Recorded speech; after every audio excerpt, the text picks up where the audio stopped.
Hindi kaya itong mga nababalitang pag ito, hindi naman ito kumpirmado, pero parang kumpirmado na ba? Kaya nang bahalang mag-analyze mga kaistorya. Itong mga nakikita natin sa social media at maging sa mainstream media na parang pagkalas. Take note of my word, parang lang parang pagkalas ng ilang mga kandidato ng Team Alyansa. Ito, I'm just playing devil's advocate mga kaistorya para mas lalong gumanda at uminit ang political atmosphere ng Pilipinas at para din ma-sharpen din yung mind natin to be more politically critical mga kaistorya. Itong medyo paglaylo, sabihin na lang natin, paglaylo ni pero confirm na Senator Amy Marcos kumalas na sa Team Alyansa Pero si Camille Villar, hindi ko alam, wala man akong nakita. Kung meron man, hindi ko lang siguro nakita o nabasa. Or paglaylo din ni Camille Villar sa Team Alyansa at ngayon merong napapabalita na maging si Manny Pacquiao ay nagsosolo na rin sa kanyang kampanya at meron akong nakitang video sa TikTok kasi tiningnan ko nakita ko kasi sa isang video na parang nagsama daw si former Senator Manny Pacquiao, si Senators Bato de la Rosa and Bongo sa isang campaign rally. But hinanap ko yun, hindi ko naman nakita. Pero ang nakita ko lang mga kaistorya, yung anak ni Senator Manny Pacquiao at na si Michael Pacquiao kasama si Bato at si Bongo. Ito mga kaistorya, ito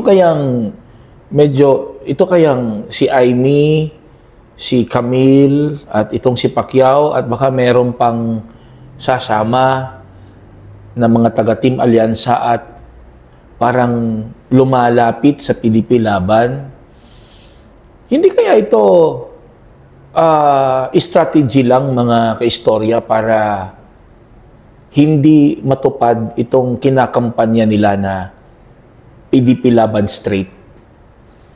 Kasi iba ng campaign ngayon, campaign strategy ngayon, hindi na selective Ang campaign strategy ngayon ay party to party na Di ba? Hindi na selective Kung makikita mo sa mga campaign, Team Alyansa straight, PDP laban straight, parang ganoon na mga istorya.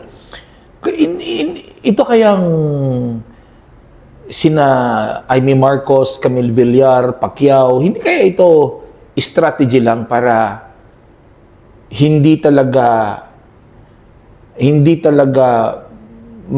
mabuo itong campaign na PDP laban straight. Ano sa tingin niyo mga kaistorya? But before that, ay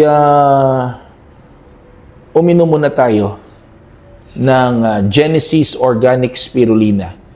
Sapagkat ang Genesis Organic Spirulina ay isang napakagandang food supplement, mga kaistorya, na hindi synthetic, kundi ito ay organic.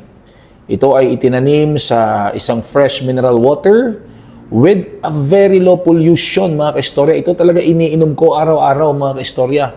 Kaya malakas tayo at pogi. Joke lang. Malakas. Kasi ito ay maraming mga nutritional contents na kailangan ng ating katawan. Ito ay mabibili online at sa mga Mercury drugstores and pharmacies nationwide. Tingnan nyo Genesis Organic Spirulina. Inom tayo mga istorya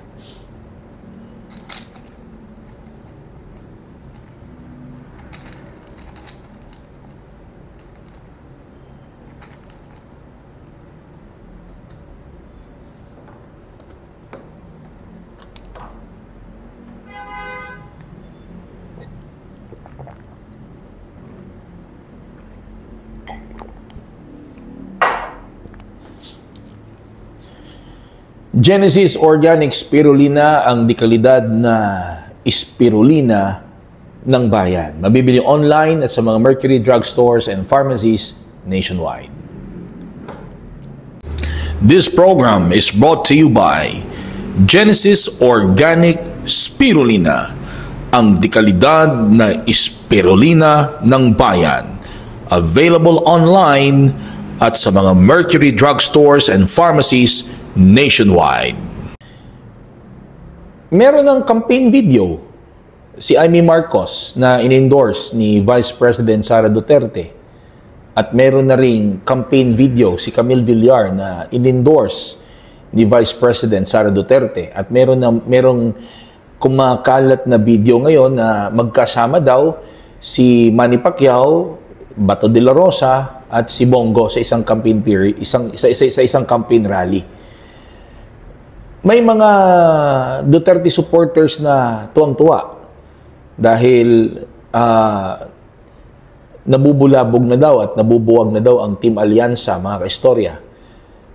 Meron namang mga skeptical, meron namang nagalit bakit in-endorse ni Vice President Sara Duterte si Senator Amy Marcos, kayong siya ay Marcos, mga kaistorya.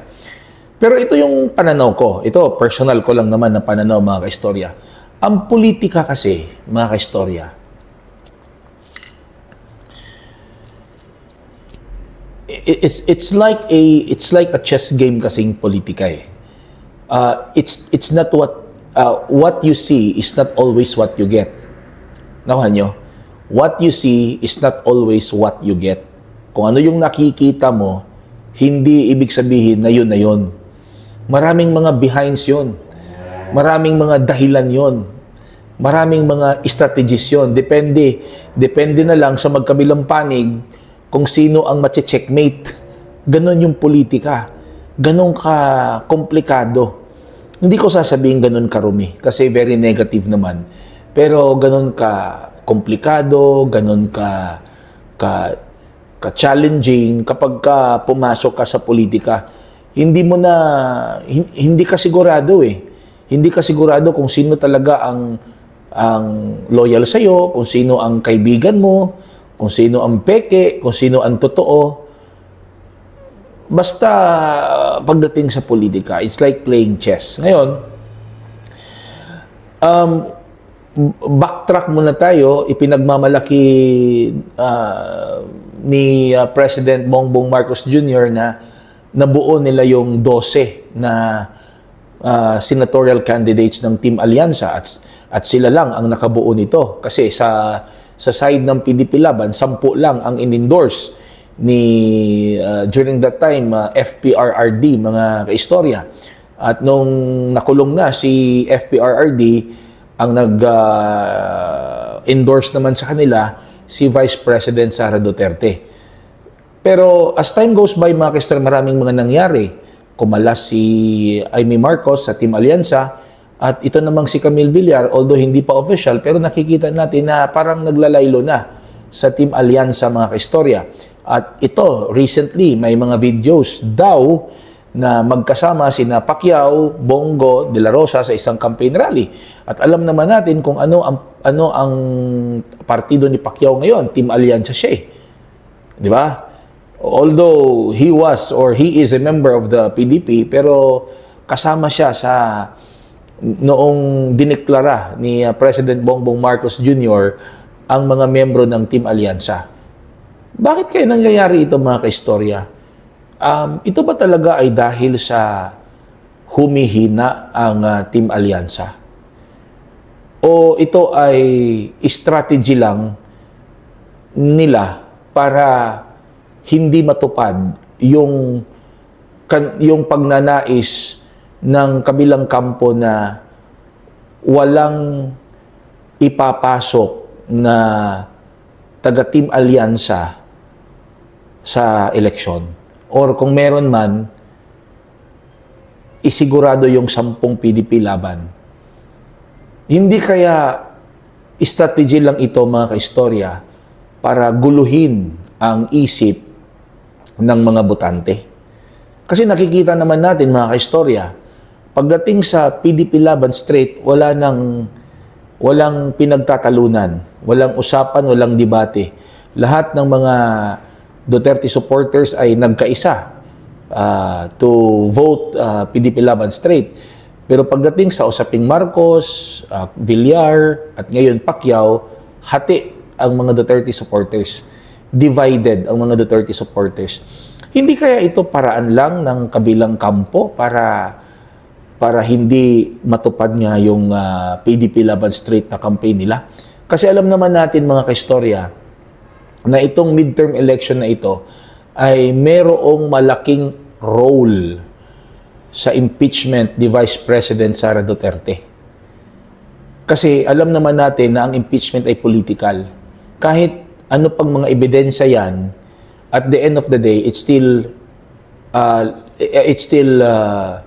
let's divide the house, di ba? Let's divide the house.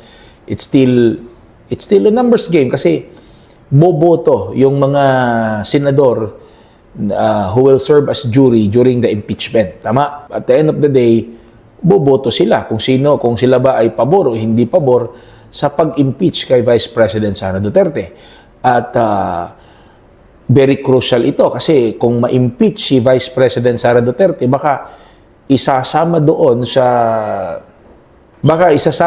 sa penalty, mga kaistorya, ang hindi na makatakbo for any political position si VP Sara. So hindi na siya mapupurnada yung kanyang presidential plan for 2028, mga kaistorya. Kaya napakahalaga nitong midterm election na ito. Kasi itong midterm election na ito, this will define the fate of Vice President Sara Duterte, mga kaistorya. Ito na lang, real talk tayo. Pag majority ng Team Alyansa ang mananalo, ay nako, sigurado impeach yan si VP Sara Duterte. Pero pag majority naman ng mga taga PDP Laban ang manalo, kung makukuha ng PDP Laban ang PDP Laban straight, sigurado ako, mamamalagi at mananatili si Vice President Sara Duterte sa kanyang pwesto, mga kaistorya. Kaya mahalaga itong midterm election na ito, mga kaistorya. Kaya both camps, nakikita ko, both camps ay nag-iisip ng mga pamamaraan, ng mga estratehiya kung papaano nila ipanalo ang laban na ito, mga kaistorya. Kaya itong mga nangyayari ngayon na Amy Marcos, Camille Villar na parang pumapanig sa kampo ni VP Sara. Ito naman si Manny Pacquiao nakikita with Bato de la Rosa and Bongo. Baka strategy lang ito, mga kaistorya, para guluhin ang isip ng mga botante. Di ba? Para guluhin ang isip ng mga botante at hindi magawa yung PDP Laban straight na campaign nila, mga kaistorya. Ano sa tingin nyo, mga kaistorya, itong aking nakikita? Please write your comments below. Please write your comments below, mga kaistorya. At kung ikaw naman po ay nanonood sa aking YouTube channel, hindi ka pa nakapag-subscribe, please don't forget to subscribe. At kung ikaw naman po ay nanonood sa aking Facebook account or TikTok account, please don't forget to follow, mga kaistorya. Magandang araw po sa inyong lahat.